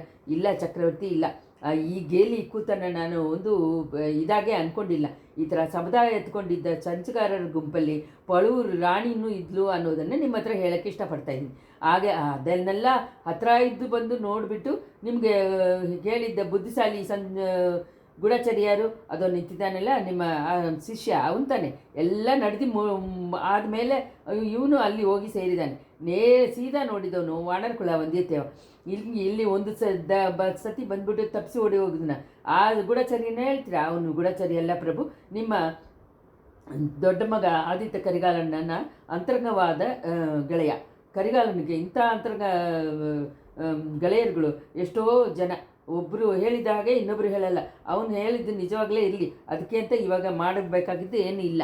ದೊಡ್ಡ ಪಳುವಟರನ್ನು ಇಲ್ಲಿಲ್ಲ, ಅವರ ಚಿಕ್ಕರಾಣಿನೂ ಇಲ್ಲ. ಅವ್ರುಗಳು ತಿರ್ಗಾ ಬಂದ ಮೇಲೆ ವಿಚಾರಿಸ್ಬೋದು. ಮುಖ್ಯಮಂತ್ರಿ, ಪಳುವೂರು ಚಿಕ್ಕರಾಣಿ ಬಗ್ಗೆ ನೀವು ಹೇಳ್ತಾ ಅಂಥ ಒಂದು ಅದಿಸಿವಾದ ಹೆಣ್ಣನ್ನು ನೋಡಬೇಕು ಅಂತ ನನಗೇನು ಆಸೆ ಉಂಟಾಗ್ಬಿಟ್ಟಿದೆ. ಪಳುವಟರು ಮದುವೆ ಮಾಡ್ಕೊಂಡು ಬಂದಾಗ ನನಗೆ ಬಂದಿದ್ದ ಅಸೂಸೆಯಿಂದ ಆ ಹೆಣ್ಣನ್ನು ನಾನು ಮುಂಚೆ ಕರ್ಕೊಂಬರ್ಬೇಡ ಅಂತ ಹೇಳಿದ್ದೆ.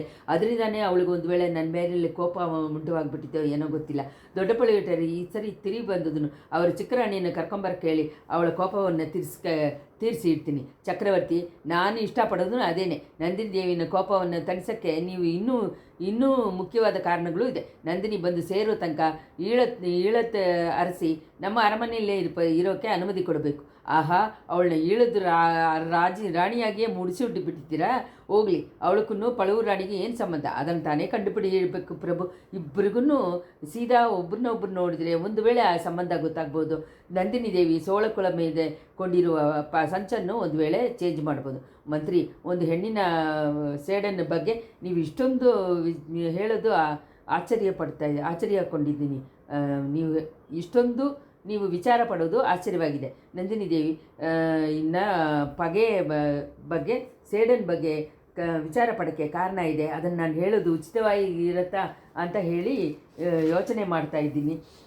ನೀವು ಹೇಳೋಕ್ಕೆ ಯೋಚನೆ ಮಾಡ್ತಾ ಇದ್ದರೆ ಬೇರೆ ಯಾರು ನನ್ನ ಹತ್ರ ಹೇಳೋಕ್ಕಾಗತ್ತೆ? ಏನು ಬಾಕಿ ಇಲ್ಲದೆ ಎಲ್ಲ ಹೇಳಿಬಿಡ್ರಿ ಅಂತ ಅಂದರು ಚಕ್ರವರ್ತಿ. ಮುಖ್ಯಮಂತ್ರಿ ಸ್ವಲ್ಪ ಯೋಚನೆ ಮಾಡಿಬಿಟ್ಟು ಹೇಳಿದರು, ರಾಜ, ಇವಾಗ ನಾನು ಹೇಳೋಕ್ಕೋದು ತುಂಬ ಒಂದು ಥರ ಕಷ್ಟವಾದ ವಿಷಯ. ನಿಮಗೆ ಅದು ಸರಿಯಾಗಿರೋಕ್ಕಾಗಲ್ಲ. ಆದ್ರೂ ತಾಳ್ಮೆಯಿಂದ ಕೇಳಬೇಕು. ನಂದಿನಿ ದೇವಿನ ಮಂದಾಕಿನಿ ದೇವಿನ ನೋಡಿದವರು ಎಲ್ಲರೂ ಅವರುಗಳ ನೋಟದಲ್ಲಿ ಇರುವ ಹೋಲಿಕೆಯನ್ನು ನೋಡಿ ಆಶ್ಚರ್ಯ ಪಡ್ತಾ ಇದ್ದಾರೆ. ಲೋಕದಲ್ಲಿ ಈ ಥರ ಎಷ್ಟೊಂದು ಅದಿಸಿಗಳಿದೆ. ಒಂದು ಮರ ಹಾಗೇನೆ ಇನ್ನೊಂದು ಮರ ಇದೆ, ಒಂದು ಹುಚ್ಚಿ ಹಾಗೇನೆ ಇನ್ನೊಂದು ಹುಚ್ಚಿ ಇರುತ್ತೆ. ಆದರೆ ಒಂದು ಮರ ಹಾಗೆ ಇನ್ನೊಂದು ಮರ ಇನ್ನೊಂದು ಮರದ ಥರ ವೇಷ ಹಾಕಲ್ವಲ್ಲ. ಒಂದು ಹುಚ್ಚಿ ಇನ್ನೊಂದು ಹುಚ್ಚಿನ ರೂಪದ ಥರ ಬಂದು ಚಕ್ರವರ್ತಿನ ಹಿಂಸೆ ಮಾಡೋದಿಲ್ಲ. ಏನು ಹೇಳ್ತಾ ಇದ್ದೀರಾ ಮುಖ್ಯಮಂತ್ರಿ? ಮಂದಾಕಿನಿ ದೇವಿನ ಪಿಸಾಸಿ ಬಂದು ನಿಮ್ಮನ್ನ ರಾತ್ರಿ ಹೊತ್ತಲ್ಲಿ ಹಿಂಸೆ ಮಾಡೋದಾಗೆ ನೀವು ವೇದನೆ ಕೊಂಡಿದ್ದೀರಿ ಅಲ್ವಾ? ಅವಳ ಪಿಸಾಸಿ ಬಂದಿಲ್ಲ, ಅವಳೇ ಬಂದ್ರ ಅಂತ ಹೇಳ್ತೀರಾ? ಇಲ್ಲ, ಪಳುವೂರು ಚಿಕ್ಕರಾಣಿ ಮಂದಾಕಿನಿ ಅವಳ ಪಿಸಾಸಿ ಥರ ಆ್ಯಕ್ಟ್ ಮಾಡಿ ನಿಮ್ಮನ್ನು ಹಿಂಸಿಸಿರಬೇಕು ಅಂತ ಹೇಳ್ತಾ ಇದ್ದೀನಿ. ಸುಂದರ ಸೋಳರು ಸ್ವಲ್ಪ ಎದ್ದು ಕೂತ್ಕೊಂಡು ಅಹಂಕಾರದಿಂದ, ನೀವು ಇವಾಗ ಹೇಳೋದು ಮಟ್ಟು ನಿಜ ಅಂತ ಅಂದರೆ ಆ ರಾಕ್ಷಸಿಯನ್ನು ನನ್ನ ಕೈಯಿಂದನೇ ನೆಗೆಸಿಗಿ ಅಂತ ಹೇಳೋಗಳಿಗೆ ಮುಖ್ಯಮಂತ್ರಿ ಅಡ್ಡ ಮಾಡಿ, ಬೇಡ ಚಕ್ರವರ್ತಿ, ನಿಮ್ಮ ಬಾಯಿಂದ ಆ ಥರ ಏನು ಶಬ್ದ ಹೇಳಬೇಡ ಅಂತ ಬೇಗ ಹೇಳಿದರು. ಯಾಕೆ? ಅವಳ ಹೆಸರಲ್ಲಿ ನಿಮಗೇನು ಅಷ್ಟೊಂದು ಅಭಿಮಾನ? ನನ್ನನ್ನು ಇಷ್ಟು ದೂರ ವೇದನೆ ಮಾಡಿದವಳನ್ನ ಏನು ಮಾಡಿದ್ರು ತಾನೆ ಏನು ಅಂತ ಸುಂದರ ಸೋಳರು ಕುಕ್ಕಿದ್ರು. ಎಷ್ಟು ದಾನೇ ಕಷ್ಟಪಡಿಸಿದ್ರು. ನಿಮಗೆ ಕ್ಲೋಸ್ ರಿಲೇಷನ್ ಆಗಿರುವಾಗ, ಒಂದು ವೇಳೆ ಸ್ವಂತ ಮಗಳಾಗಿರುವ ಪಕ್ಷದಲ್ಲಿ ಅಂತ ಮುಖ್ಯಮಂತ್ರಿ ಹೇಳಿ ನಿಂತರು. ಮುಖ್ಯಮಂತ್ರಿ ಇದೇನು ಹೇಳ್ತಾ ಇದ್ದೀರಾ ಅಂತ ಸುಂದರ ಸೋಳರು ಹೇಳಿದರು. ಚಕ್ರವರ್ತಿ, ನಿಮ್ಮ ತಾಳ್ಮೆಯನ್ನು ನಿಜವಾಗ್ಲೂ ಶೋಧನೆ ಮಾಡಿಬಿಟ್ಟಿನಿ. ಅದಕ್ಕೆ ಅಂತ ಉಚಿತವಾದ ದಂಡನೆಯನ್ನು ಕೊಡಿ. ಆದರೆ ನಂದಿನಿ ದೇವಿನ ದಂಡಿಸೋದ್ರ ಬಗ್ಗೆ ಮಾತಾಡಬೇಡ. ನಂದಿನಿ ದೇವಿ ಧನಾಧಿಕಾರಿ ಪಳುವಟರಾಣಿ ಚಿಕ್ಕರಾಣಿ ಮಾತ್ರ ಎಲ್ಲ 3 ಲೋಕ ನೋಡಿ ಇರುವ ಸುಂದರ ಸೋಳ ಚಕ್ರವರ್ತಿನ ಮಗಳು. ಅವ್ರನ್ನ ಯಾವ ತಪ್ಪಕ್ಕೋಸ್ಕರ ಯಾರು ತಾನೇ ದಂಡಿಸೋಕ್ಕಾಗತ್ತೆ ಅಂತ ಹೇಳಿದರು ಅನಿರುದ್ಧ ಬ್ರಹ್ಮರಾಯರು. ಇದನ್ನು ಕೇಳಿದ ಚಕ್ರವರ್ತಿ ಸ್ವಲ್ಪ ಹೊತ್ತು ಮುಖ್ಯಮಂತ್ರಿನ ತುಂಬ ಆಶ್ಚರ್ಯದಿಂದ ನೋಡ್ತಾ ಇದ್ದರು. ಆಮೇಲೆ ಗಲಗಲ ಅಂತ ನಗಿದ್ರು. ಚಕ್ರವರ್ತಿ, ಇವತ್ತು ತುಂಬ ಸುದಿನ, 2 ಸತಿ ನನ್ನನ್ನು ನಗೆ ಬರೋ ಹಾಗೆ ಮಾಡಿಬಿಟ್ರ ಅಂತ ಅಂದರು. ಚಕ್ರವರ್ತಿ, ಇವತ್ತು ತುಂಬ ಸುದಿನ, 2 ಸತಿ ನಿಮ್ಮನ್ನು ನಾನು ನಗಿಸ್ಬಿಟ್ಟಿದ್ದೀನಿ ಅಂತ ಹೇಳಿದರು ಅನಿರುದ್ಧರು. ಬ್ರಹ್ಮರಾಯರೇ, ಈ ಅರಮನೆಯಲ್ಲಿ ಇವಾಗ ಒಂದು ಹೆಣ್ಣು ಹುಚ್ಚಿದಾನೇ ಇದೆ ಅಂತ ಅಂದ್ಕೊಂಡೆ. ಅವಳಕ್ಕಿಂತ ದೊಡ್ಡ ಹುಚ್ಚರು ಅಂತ ಹೇಳಿ ಇವಾಗ ತಾನೇ ಗೊತ್ತಾಯಿತು. ಅವಳು ಮಾತಾಡ್ತಾ ಇರುವ ಮೂಗಿ ಹುಚ್ಚಿ, ನೀವು ಮಾತಾಡಿ ಏನೇನೋ ಒದರು ಹುಚ್ಚು ಅಂತ ಹೇಳಿಬಿಟ್ಟು ಸುಂದರ ಸೋಳ ತಿರುಗನ್ನು ನೆನೆಸ್ಕೊಂಡು ನಗಿದ್ರು. ಇಷ್ಟರಲ್ಲಿ 35ನೇ ಸಂಚಿಕೆ ಮುಗಿಯಿತು. ಸಂಚಿಕೆ 36. ಸುಂದರ ಸೋಳರ ನಗು ಧ್ವನಿಯನ್ನು ಕೇಳಿಕೊಂಡಿರುವಾಗಲೇ ಹೆಣ್ಮಕ್ಳು ಅಲ್ಲಿ ಬಂದು ಸೇರಿದರು. ಮುಂದೇನು ಮಹಾರಾಣಿನೂ ಅವ್ರ ಹಿಂದೆ ಕುಂದವಯ್ಯ ಒಂದು ಕಡೆನೂ ವಾನತಿ ಒಂದು ಕಡೆನೂ ಹಿಡಿದು ಎಳ್ಕೊಂಡು ಬರೋಕ್ಕಾಗೆ ಮಂದಾಕಿನಿನೂ ಅವ್ರಗಳಿಗೆ ಹಿಂದೆ ಪೂಂಗುಳ್ಳಿನೂ ಒಂದು ದಾದಿ ಹುಡುಗಿನೂ ಒಂದು ಜಾತ್ರೆ ಥರ ಬಂದರು. ಸುಂದರ ಸೋಳನ ನಗು ಅವ್ರಗಳಿಗೂ ಸ್ವಲ್ಪ ಕುತೂಹಲವನ್ನು ಉಂಟು ಮಾಡಿತ್ತು. ಮಂದಾಕಿನಿ ಅವರನ್ನು ಒಂದು ಕ್ಷಣ ಹತ್ತಿ ನೋಡೋದು, ತಿರ್ಗಾ ತಲೆ ಬಗ್ಗಿ ನೆಲವನ್ನು ನೋಡೋದು ಹಾಗೆ ಇದ್ಲು. ಅವಳ ಅಲಂಕಾರ ಇವಾಗ ಪೂರ್ಣ ಆಗಿತ್ತು. ಕುಂದೈ ಪ್ರಾಟಿಯ ಅಲಂಕಾರದಲ್ಲಿ ಮಾಡೋದಲ್ಲಿ ತುಂಬ ಚೆನ್ನಾಗೇ ಮಾಡ್ತಾಳೆ ಅನ್ನೋದು ಆ ಕಾಲದಲ್ಲಿ ಹೆಸರಾಗಿತ್ತು. ಅದರಿಂದನೇ ಚಿಕ್ಕರಾಜಗಳು ಅವ್ರಗಳ ಮಕ್ಕಳನ್ನು ಕರ್ಕೊಂಬಂದು ಇಳೆಪ್ರಾಟಿಯ ಹತ್ರ ಗೆಳೆಯರಿ ಥರ ಇರೋಕ್ಕೆ ಪಳೆಯಾರಿಗೆ ಕಳಿಸ್ತಾರೆ. ಕುಂದವಿ ತನ್ನ ಎಲ್ಲ ಇದನ್ನು ಇದು ಮಾಡಿ ಮೂಗಿ ರಾಣಿಯನ್ನು ಚೆನ್ನಾಗಿ ಅಲಂಕಾರ ಮಾಡೋದಲ್ಲಿ ಯೂಸ್ ಮಾಡಿದ್ಲು. ಮನಸ್ಸಿನಲ್ಲಿ ತೋಚಿದ ಏನೋ ಒಂದು ಗೊತ್ತಿಲ್ಲದೇ ಇರುವ ಫೀಲಿಂಗಿಂದ ಮಂದಾಕಿನಿ ತಲೆ ಕೂದಲನ್ನು ನಂದಿನಿ ಹಾಗೇನೆ ಆಂಡಾಲ್ ಕಟ್ಟಿನ ಜೊತೆ ಅಲಂಕಾರ ಮಾಡಿದ್ಲು. ಈ ಅಲಂಕಾರ ಮುಗಿದ ತಕ್ಷಣ ಹೆಣ್ಮಕ್ಳು ಎಲ್ರಿಗೂ ಅವಳು ತದ್ರೂಪವಾಗಿ ನಂದಿನಿ ಹಾಗೆ ಇದ್ದ ಹಾಗೆ ಅನಿಸಿತ್ತು. ಕಾಡಿನಲ್ಲಿ ಅಲ್ದಿ ತಿರುದಿದ್ದ ದೇಹ ಆರೋಗ್ಯವಿಲ್ಲ ಉಳ್ಳ ಮಾದರಸಿ ಆದ್ದರಿಂದ ಪ್ರಾಯದಲ್ಲಿ ಇದ್ದಿದ್ದ 25 ವರ್ಷ ವ್ಯತ್ಯಾಸ ಕೂಡ ಗೊತ್ತಾಗಲಿಲ್ಲ. ಬೇರೆ ಹೆಣ್ಮಕ್ಳು ಮಂದಾಕಿನಿ ದೇವಿಯನ್ನು ಸ್ವಲ್ಪ ಹೆಮ್ಮೆಯಿಂದನೇ ಕರ್ಕೊಂಬಂದರು. ಒಬ್ಬೊಬ್ಬರೂ ಒಂದೊಂದು ಕಾರಣದಿಂದ ಹೆಮ್ಮೆಗೊಂಡಿದ್ದರು. ಈ ಚರಿತ್ರ ನಡೆದಿದ್ದ ನಾಳುಗಳಲ್ಲಿ ತಮಿಳಗದಲ್ಲಿ ದೊಡ್ಡ ರಾಜಗಳನ್ನು, ಚಿಕ್ಕ ಚಿಕ್ಕ ರಾಜಗಳನ್ನು, ಅವ್ರುಗಳ ಎಲ್ಲರೂ ತುಂಬ ಹೆಣ್ಣುಮಕ್ಕಳನ್ನು ಮದುವೆ ಮಾಡ್ಕೊಳ್ಳೋದು ಸಹಜವಾಗಿತ್ತು. ಯಾವಾಗಲೂ ಜಗಳ ನಡೀತಾ ಇರ್ತದೆ. ಅರಸ ರಾಜಕುಮಾರರುಗಳು ಯಾವಾಗಲೂ ರಣರಂಗದಲ್ಲಿ ಮುಂಚೆ ಇರ್ತಾಯಿದ್ರು. ಆದ್ದರಿಂದ ಕುಲ ನಸಿಯದೆ ಸೇಫ್ಟಿ ಮಾಡೋದಕ್ಕೆ ಅಂತ ರಾಜಕುಲದ ಹೆಣ್ಣುಗಳು ತುಂಬ ಜನರನ್ನು ಮದುವೆ ಮಾಡ್ಕೊಳ್ಳೋದು ಅಭ್ಯಾಸವಾಗಿತ್ತು. ಪಟ್ಟಮಹಿಷಿಯಾಗಿ ಇರುವಳು ಬೇರೆ ರಾಣಿಗಳ ಹತ್ರ ಅಹಂಕಾರ ಕೊಳದೆ ಇಲ್ಲದೆ ಎಲ್ಲರನ್ನೂ ಸುಧಾರಿಸ್ಕೊಂಡು ಹೋಗೋದು ದೊಡ್ಡ ಗುಣವಾಗಿ ಅಂದ್ಕೊಂಡಿದ್ರು. ಇಂಥ ಮೊರೆಯಲ್ಲಿ ಮಲೆಯನ್ ಮಾನ್ಮಗಳು ತುಂಬ ಉತ್ಸಾಹವಾಗಿದ್ದು, ಕುಂದವೈ ತನ್ನ ಅಲಂಕಾರದನ್ನು ಇಷ್ಟೊಂದು ಚೆನ್ನಾಗಿ ತೋರ್ಸೋಕ್ಕಾಗಿದ್ದ ಬಗ್ಗೆ ಹೆಮ್ಮೆಕೊಂಡಿದ್ಲು. ಹುಚ್ಚಿ ಥರ ಇದ್ದಿದ್ದ ಅನಿಸಿದ ಅಂದವಾಗಿದ್ದಿದ್ದ ಚಿಕ್ಕ ಹೆಣ್ಣಾಗಿ ತೋಚೋ ಹಾಗೆ ಅಲ್ವಾ ಅವಳು ಮಾಡಿಬಿಟ್ಲು. ಪೂಂಗುಳಿಗೋ ತನ್ನ ಅತ್ತೆಯನ್ನು ಅರಮನೆಯಲ್ಲಿ ಇಷ್ಟು ರಾಜೋಪಚಾರವಾಗಿ ಮಾಡೋದನ್ನ ಬಗ್ಗೆ ತುಂಬ ಸಂತೋಷ ಉಂಟಾಯಿತು. ಅವಳು ಎದುರು ನೋಡಿದ್ದೆಲ್ಲ ಆಪೋಸಿಟಾಗಿ ಇಲ್ಲೇ ಇರುವ ಅರಮನೆಯಲ್ಲಿರುವ ಹೆಣ್ಣುಮಕ್ಕಳು ನಡ್ಕೊಂಡಿದ್ರಲ್ವ. ಈ ಥರ ಹೆಮ್ಮೆ ಉಕ್ಕಿ ಹರಿತಾ ಕೋಣೆ ಒಳಗೆ ಪ್ರವೇಶ ಮಾಡಿದ ಹೆಣ್ಣುಮಕ್ಕಳನ್ನು ಜಾತ್ರೆಯನ್ನು ಚಕ್ರವರ್ತಿ ನೋಡಿದರು. ಅವರ ನಗು ಆ ಕ್ಷಣನೇ ನಿಂತುಬಿಟ್ಟಿತ್ತು. ಮಂದಾಗಿಯನ್ನು ಹೊಸದಾಗಿ ಇದ್ದಿದ್ದ ನೋಟ ಅವ್ರಿಗೇನೆ ತುಂಬ ಆಶ್ಚರ್ಯವನ್ನು ಕೊಟ್ಟುಬಿಡ್ತು. ತಮ್ಮ ಕಣ್ಣು ಮುಂದೆ ನೋಡೋದು ನಿಜಾತಾನ ಅನ್ನೋದು ಅನುಮಾನ ಮಾಡೋ ಥರ ಕಣ್ಣುಗಳನ್ನು ಕೈಯಿಂದ ಸ್ವಲ್ಪ ಹೊತ್ತು ಮುಚ್ಕೊಂಡು ಆಮೇಲೆ ತೆಗೆದು ಶಾರ್ಪಾಗಿ ನೋಡಿದ್ರು. ಸ್ವಲ್ಪ ಮುಂಚೆ ಮುಖ್ಯಮಂತ್ರಿ ಹೇಳ್ತಾ ಇದ್ದಿದ್ದ ವಿವರಗಳೆಲ್ಲ ಅವ್ರ ಮನಸ್ಸಿನಲ್ಲಿ ನಾಟ್ಕೊಂಡಿತ್ತು. ಕೆಲವು ಕಾಲದಿಂದ ಮಧ್ಯರಾತ್ರಿಯಲ್ಲಿ ತನ್ನೆದುರೇ ನೋಡಿ ತನ್ನನ್ನು ಹಿಂಸೆ ಮಾಡಿದ್ದ ಈ ರೂಪಕ್ಕನ್ನು, ಈ ಮಂದಾಗಿನಿ ರೂಪಕ್ಕನ್ನು ಇರುವ ಹೊಂದಾಣಿಕೆ ಅವ್ರಿಗೆ ಚೆನ್ನಾಗಿ ಅರ್ಥ ಆಯಿತು. ಅದೇ ಸಮಯದಲ್ಲಿ ಈ ಡಿಫ್ರೆನ್ಸನ್ನು ಗೊತ್ತಾಯಿತು. ಇದ್ರ ಬಗ್ಗೆ ಮರ್ಮವನ್ನು ಪೂರಾ ತಿಳ್ಕೋಬೇಕು ಅನ್ನೋದು ಆಸೆ ಅವ್ರ ಮನಸ್ಸಿನಲ್ಲೂ ಉದಯ ಆಯಿತು. ಮಂದಾಗಿನಿ ಮೇಲೆ ಅವ್ರಿಗೆ ಮೊದಲು ಉಂಟಾಗಿದ್ದ ಅಸೂಸೆ ಇವಾಗಲೂ ಹಂಗೆ ಇತ್ತು. ಆದರೆ ಅದನ್ನು ಹೊರಗಡೆ ತೋರಿಸ್ಕೊಳ್ಳದೆ ಇರೋಕ್ಕೆ ತೀರ್ಮಾನ ಮಾಡಿದರು. ಅನಿರುದ್ಧರ ಹತ್ರ ಅವರು, ಮುಖ್ಯಮಂತ್ರಿ, ಸ್ವಲ್ಪ ಮುಂಚೆ ನಿಮ್ಮನ್ನು ನಾನು ಹುಚ್ಚ ಅಂದೆ. ಭ್ರಮೆ, ಹುಚ್ಚಿ ಎಲ್ಲ ನನಗೇನೆ ಅಂತ ಅನಿಸುತ್ತೆ. ಇನ್ಮೇಲೆ ದಿವಸನೂ ವೈದ್ಯರು ಬಂದು ನನ್ನನ್ನು ನೋಡಿಬಿಟ್ಟು ಹೋಗೋದು ಮಾತ್ರ ಸಾಲಲ್ಲ, ಮಾಂತ್ರಿಗೆ ನನ್ನನ್ನು ಕಳಿಸ್ಬೇಕಾಗಿರೋದೆ. ಪಳುವೂರು ಚಿಕ್ಕರಾಣಿಯನ್ನು ನೋಡೋಕ್ಕೆ ಬರೋ ಮಂತ್ರವಾದಿಯನ್ನು ಹಿಡಿದು ನನ್ನ ಹತ್ರ ಕಳಿಸಿದ್ರೆ ಕೂಡ ಪಾತಕ ಇಲ್ಲ ಅಂತ ಹೇಳಿ ಸಣ್ಣವಾಗಿ ಧ್ವನಿಯಲ್ಲಿ ಹೇಳಿದರು. ಅನಿರುದ್ಧರ ಮನಸ್ಸಿನಲ್ಲಿ ಒಂದು ಚಿಕ್ಕದಾಗಿ ಒಂದು ತಡಕ್ಕಂತೂ ಅನ್ನಿತ್ತು. ಈ ಮಂತ್ರವಾದಿಗಳನ್ನ ಯಾರೂ ಚಕ್ರವರ್ತಿ ಹತ್ರ ಬರದೇ ಇರಲಿ ಅಂತ ಮನಸ್ಸಿನೊಳಗೆ ಬೇಡ್ಕೊಂಡ್ರು. ಆಮೇಲೆ ರಾಜ, ಮಂತ್ರವಾದಿ ಯಾತಕ್ಕೆ, ಬೇರೆ ಮಂತ್ರದಾನೇ ಯಾಕೆ, ಶ್ರೀಮನ್ನಾರಾಯಣ ತಿರುನಾಮಕ್ಕಿಂತ ಶಕ್ತಿ ಇಲ್ಲ ಮಂತ್ರ ಬೇರೆ ಏನೂ ಇಲ್ಲ ಅಂತಂದರು. ಕುಂದಯ್ಯ ಪ್ರಾಟಿ, ಅಪ್ಪ ನನ್ನನ್ನು ಕರ್ಕೊಂಬರಕ್ಕೆ ಹೇಳಿದ್ದೀರಿ ಅಂತೆ, ಪಳೆಯಾರಿಗೆ ಹೋಗಬೇಕು ಅಂತ ಹೇಳಿದ್ದೀರಿ ಅಂತೆ, ನಾವೆಲ್ಲರೂ ಹೋಗೋಣವ ಅಂತ ಹೇಳಿದ್ರು. ಸುಂದರ ಸೋಳ ಅದಕ್ಕೆ ಏನು ಆನ್ಸರ್ ಹೇಳಿದೆ. ಮುಖ್ಯಮಂತ್ರಿ ನೋಡಿ, ಅನ್ನಿರಿದ್ರೆ ನಾನು ನನ್ನ ಯೋಚನೆಯನ್ನು ಬದಲಾಯಿಸ್ಕೊಂಡ್ಬಿಟ್ಟೆ. ಈ ಹೆಣ್ಣುಮಕ್ಕಳು ಯಾಕೋ ಎಲ್ಲ ಒಂದೇ ಉತ್ಸಾಹವಾಗಿದ್ದಾರೆ. ಮನೆ ಒಳಗೆ ಹೊಸದಾಗಿ ಸೊಸೆ ಬಂದ ಹಾಗೆ ತುಂಬ ಖುಷಿಯಾಗಿದ್ದಾರೆ. ಇಂಥ ಸಮಯ ಇವ್ರುಗಳನ್ನ ಬೇರೆ ಮಾಡೋಕ್ಕೆ ನನಗೆ ಇಷ್ಟ ಇಲ್ಲ. ಸ್ವಲ್ಪ ಮುಂಚೆ ನೀವು ಹೇಳಿದ ಹಾಗೆ ಇವ್ರುಗಳೆಲ್ಲರೂ ಕೆಲವು ದಿನ ಇಲ್ಲೇ ಇರಲಿ. ಸೆಂಬಿಯನ್ ಮಾದೇವಿನೂ ನಿಮ್ಮ ಹತ್ರ ತುಂಬ ನಂಬಿಕೆಯನ್ನು ಮರ್ಯಾದೆಯನ್ನು ಇರೋರು. ಆದ್ದರಿಂದ ನೀವೇ ಸೀದಾ ಹೋಗಿ ಅವರನ್ನು ಕರ್ಕೊಂಬನ್ನಿ. ನೀವು ಶಿಷ್ಯನನ್ನು ನಾಗಪಟ್ಟಣಕ್ಕೆ ಕಳಿಸಿ, ದೊಡ್ಡ ಪಳುವೇಟರನ್ನ ಅವರ ಚಿಕ್ಕರಾಣಿಯನ್ನು ತಕ್ಷಣ ಇಲ್ಲಿ ಕರ್ಕೊಂಬರೋಕ್ಕೆ ಏರ್ಪಾಡು ಮಾಡಿ ನಾನೇ ಚಿಕ್ಕ ಪಳುವೇಟರ ಹತ್ರ ಹೇಳ್ಬಿಡ್ತೀನಿ ಅಂತಂದರು. ಹಾಗೆ ಮಾಡ್ಬೋದು ಚಕ್ರವರ್ತಿ, ಆದರೆ ಎಲ್ಲರೂ ಬಂದು ಸೇರೋದಕ್ಕೆ ಸ್ವಲ್ಪ ದಿನ ಹಿಡಿಯುತ್ತೆ. ನೆನ್ನೆ ಹೊಡೆದಿದ್ದ ಬಿರುಗಾಳಿಯಿಂದ ನದಿಗಳಲ್ಲೆಲ್ಲ ಪೂರ್ಣವಾಗಿ ಪ್ರವಾಹ ಓಡ್ತಾ ಇದೆ ಅಂತ ಹೇಳಿದರು ಮುಖ್ಯಮಂತ್ರಿ. ಅದರಿಂದ ಪಾತಕ ಇಲ್ಲ. ಇಂಥ ದಿನ ತಾಳಿದ್ದ ನಾವು ಇನ್ನೂ ಸ್ವಲ್ಪ ದಿನ ತಾಳಿ ಇರೋದ್ರಿಂದ ನಷ್ಟ ಏನೂ ಇಲ್ಲ. ಕರಿಗಾಲನನ್ನು ಕರ್ಕೊಂಬರೋಕ್ಕೆ ಏರ್ಪಾಡು ಮಾಡಿದರೆ ಎಲ್ಲ ವಿಷಯಗಳನ್ನು ತೀರ್ಮಾನ ಮಾಡಿಬಿಡ್ಬೋದು.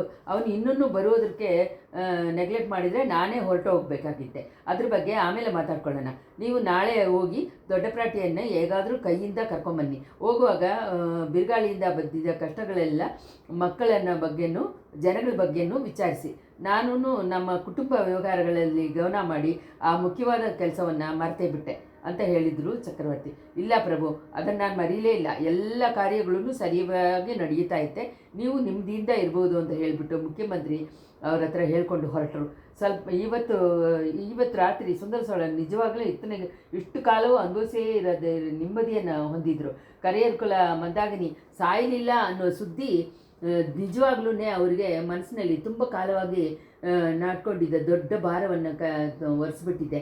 ಅರುಣಮೊಳಿವರ್ಮನ್ ನಾಗಪಟ್ಟಣದಲ್ಲಿ ಇರುತ್ತಾನೆ ಅನ್ನೋ ಸುದ್ದಿನೂ ಅವ್ರಿಗೆ ಸಮಾಧಾನ ಆಗಿತ್ತು. ಚೂಡಾಮಣಿ ವಿಕಾರ ದೊಡ್ಡ ಬಲವಾದ ಕಟ್ಟಡ ಆಗಿಂದ ಅದರಲ್ಲಿ ಇರೋರಿಗೆ ಅಪಾಯ ಏನೂ ಬರೋಕ್ಕಿಲ್ಲ ಅಂತ ಧೈರ್ಯನ ಅವ್ರಿಗೆ ಇತ್ತು. ಪಳವೂರು ಚಿಕ್ಕರಾಣಿ ಅವರ ಮಗಳಾಗಿರ್ಬೋದು ಅಂತ ಅನಿರುದ್ಧರು ಹೇಳಿದ್ದನ್ನು ಅಂದ್ಕೊಳ್ದೆ ಅವ್ರಿಗೆ ತುಂಬ ತಮಾಷೆ ಆಗಿತ್ತು. ಇದು ಚಕ್ರವರ್ತಿಯಿಂದ ಮುಖದಲ್ಲಿನ್ನೂ ಆವಾಗ ನಗೆಯನ್ನು ಉಂಟು ಮಾಡಿತ್ತು. ಮಲೆಯನ್ ಮಗಳು ಮುಂತಾದ ಹೆಣ್ಣುಮಕ್ಕಳಿಂದ ಅವರು ಸ್ವಲ್ಪ ಹೊತ್ತು ಉಲ್ಲಾಸವಾಗಿ ಮಾತಾಡ್ತಾ ಇದ್ರು. ಕುಂದವೇನ ಅಲಂಕಾರ ಬಗ್ಗೆ ಚೆನ್ನಾಗೇ ಹೊಗಳಿದ್ರು. ಕಾಟಮರಾಡಿ ಜನ್ಮವಾಗಿ ತೋರಿಸ್ಕೊಂಡವಲ್ಲ, ದೇವಲೋಕ ಇಂದ್ರಾಣಿ ಈ ಥರ ಬದಲಾಯಿಸ್ಬಿಟ್ಟಿಲ್ಲ. ಆದರೆ ಅದಕ್ಕೆಲ್ಲ ಈಗ ಮುಖಿದಾನ ಸಿಕ್ಕಿದ್ಲು. ವಾಣತಿ ಹಾಗೆ ಚಿಕ್ಕ ಮಕ್ಕಳ ಹತ್ರ ತಾನೇ ನಿನ್ನ ಪವಾಡವನ್ನು ತೋರಿಸ್ಬೇಕು ಅಂತ ಪರಿಹಾಸ ಮಾಡಿದರು. ಅದಕ್ಕೆ ಪೂಂಗುಳಿನ ಅರುಮೊಳಿವರ್ಮನ ಬಗ್ಗೆ ಮೇಲೆ ವಿವರಗಳು ಕೇಳಿ ತಿಳ್ಕೊಂಡ್ರು.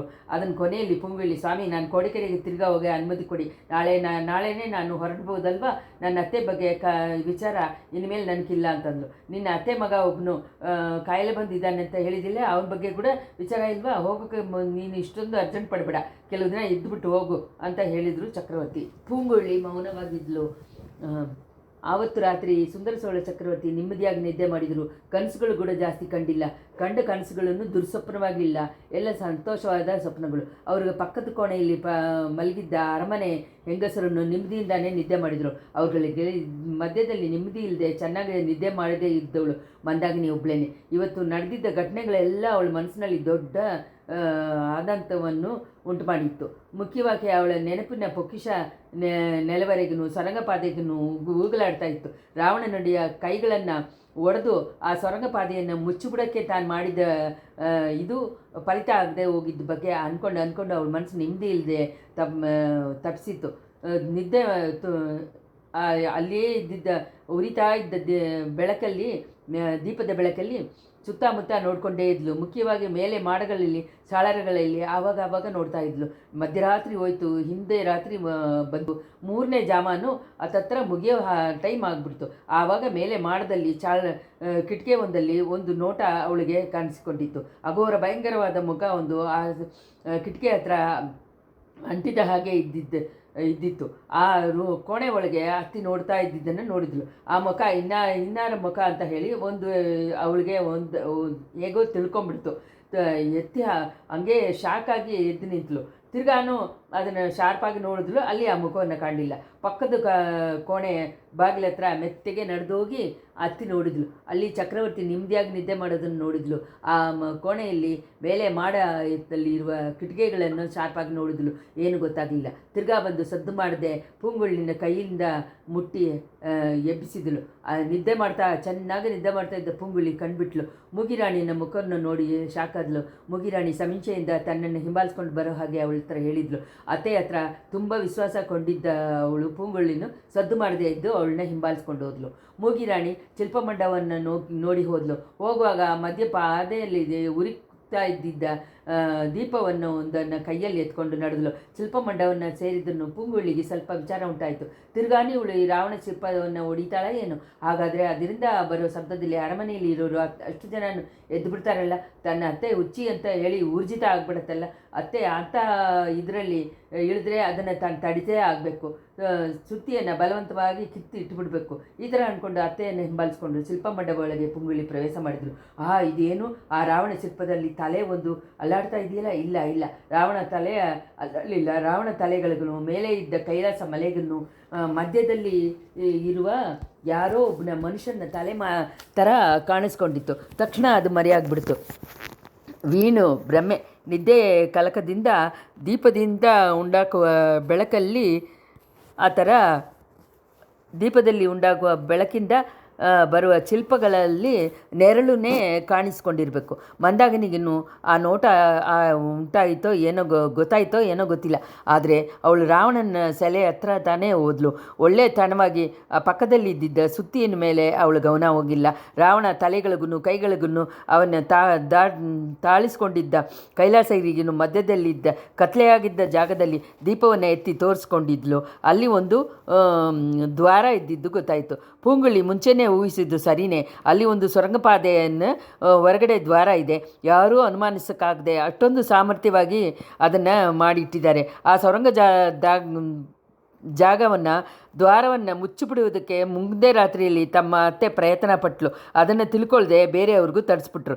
ಈ ಥರ ಪೂಂಗುಳಿ ಅಂದ್ಕೊಂಡಿರಿದಾಗಲೇ ಮೂಗಿರಾಣಿ ತನ್ನ ಮೊಮ್ಮಗಳಿಗೆ ತನ್ನನ್ನು ಹಿಂಬಾಲಿಸ್ಕೊಂಡು ಬರೋ ಹಾಗೆ ಸಿಗ್ನಲ್ ಕೊಟ್ಟಳು. ಕೈಯಿಂದ ದೀಪದಿಂದನೇ ಅವಳು ದ್ವಾರದಲ್ಲಿ ಶ್ರಮಪಟ್ಟು ದೂರಿ ಅದರಲ್ಲಿ ಇಳಿದು ಹೋಗೋಕ್ಕೆ ಶುರು ಮಾಡಿದಳು. ಸ್ವಲ್ಪವಾಗಿಯೇ ಅವಳು ಮೈ ಮರೆಕೊಂಡು ಬಂತು. ತಲೆಯೂ ಮರೆಯಾಗಿ ಕೈಯಲ್ಲಿ ಹಿಡಿದಿದ್ದ ದೀಪವನ್ನು ಮರೆಯಾಗಿತ್ತು. ಸ್ವಲ್ಪ ಬೆಳಕು ಮಾತ್ರ ಗೊತ್ತಾಯಿತು. ಆಮೇಲೆ ಪೂಂಗುಳಿಯನ್ನು ತನ್ನ ಮೈಯನ್ನು ಆ ಥರ ಬಗ್ಗಿಸ್ಕೊಂಡು ತನ್ನ ತಲೆಯನ್ನು ಒಡ್ಕೊಳ್ಳದೆ ಜಾಗ್ರತೆಯಿಂದ ಆ ಸ್ವರ್ಗ ದ್ವಾರದೊಳಗೆ ಇಳಿದಳು. ಕೆಲವು ಕ್ಷಣಗಳಿಗೆಲ್ಲ ಅವಳು ಮರೆಯಾದಳು. ಆಮೇಲೆ ದೀಪನೂ ಮರೆಯಾಗ್ಬಿಡ್ತು. ಶಿಲ್ಪಮಂಟಪ ಒಳಗೆ ಅಂತಹಾರ ಸುತ್ಕೊಂಡ್ಬಿಡ್ತು. ಬೆಳಗ್ಗೆ ಮಲೆಮಾನ್ ಮಗಳನ್ನು ಕುಂದವೆಯನ್ನು ವಾನತಿಯನ್ನು ಎದ್ದು ನೋಡಿದಾಗ ಮೂಗಿರಾಣಿ ಪೂಂಗುಳಿ ಇಬ್ಬರೂ ಅವ್ರುಗಳು ಮಲಗಿದ್ದ ಜಾಗದಲ್ಲಿ ಕಾಣೆಯಾಗಿದ್ದನ್ನು ನೋಡಿ ಶಾಕಾದರು. ಅರಮನೆ ಪೂರಾ ತೋಟದಲ್ಲಿ ಶಿಲ್ಪಮಂಟಪದಲ್ಲಿ ಹುಡುಕಿ ನೋಡಿನ ಅವ್ರುಗಳು ಸಿಕ್ಕಲಿಲ್ಲ. ಅವ್ರುಗಳು ಹೇಗೆ ಮಾಯವಾಗಿ ಮರೆಯಾದರು ಅನ್ನೋದನ್ನು ಯಾರಿಂದನೂ ಊಹಿಸೋಕ್ಕಾಗಲಿಲ್ಲ. ಚಕ್ರವರ್ತಿ ಹತ್ರ ಹೇಳಿದಾಗ ಮೊದಲು ಅವರು ಸ್ವಲ್ಪ ವಿಚಾರಣೆ ಪಟ್ಟರು. ಆಮೇಲೆ ಆ ಹುಚ್ಚುಗಳು ಹೋಗಿ ತೊಲಗಿದ್ದೇ ಒಳ್ಳೆಯದಾಯಿತು, ಹೇಗೆ ತೊಲಗಿದ್ರೆ ಏನು ಅಂತಂದರು. ಆದ್ರೂ ಅವ್ರ ಮನಸ್ಸಿನೊಳಗೆ ಗೊತ್ತಿಲ್ಲದೇ ಇರುವ ವಿಚಾರನೂ ಭಯನೂ ಸುತ್ಕೊಂಡ್ಬಿಡ್ತು. ಇಷ್ಟರಲ್ಲಿ 36ನೇ ಸಂಚಿಕೆ ಮುಗಿಯಿತು.